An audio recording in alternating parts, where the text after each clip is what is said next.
جب ہم اپنے اخلاقیات کو بہتر کرنا چاہتے ہیں تو پھر ہمیں دو چیزیں چاہیے. ہمیں اللہ والوں کی صحبت چاہیے. یا ایھا الذین آمنوا اتقوا اللہ وکونوا مع الصادقین. اے ایمان والو اللہ کا تقوی اختیار کرو اور سچوں کی صحبت اختیار کرو. تو جب ہم نیک لوگوں میں بیٹھیں گے تو پھر ان کی صحبت میں ہم دیکھیں گے کہ ان کے اخلاقیات کیا ہے, اس سے ہم سیکھیں گے. تو جس صحبت میں ہم رہیں گے اس رنگ میں ہم رنگے جائیں گے. اور جو ذکر ہے یہ دل کی صفائی کا آلہ ہے, چاہے وہ ذکر اللہ ہے یا ذکر حبیب اللہ. جعلتک ذکرا من ذکر, کہ اللہ فرماتا ہے حبیب میں نے آپ کو اپنے ذکر میں سے ایک ذکر بنا دیا. من ذکرک ذکرنی, جس نے آپ کا ذکر کیا در حقیقت اس نے میرا ذکر کیا. قرآن میں ہے نا کہ ہم نے آپ کا ذکر بلند کر.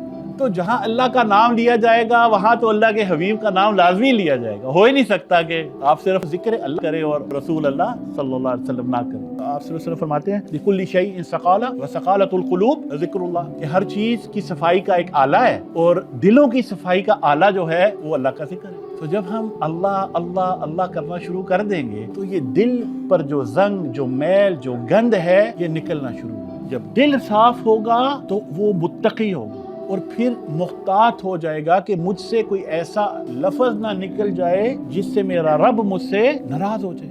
ہفتہ وار لیکچر میں شرکت کے لیے اپنے قریبی برہانیہ کے سینٹر میں تشریف لائیں.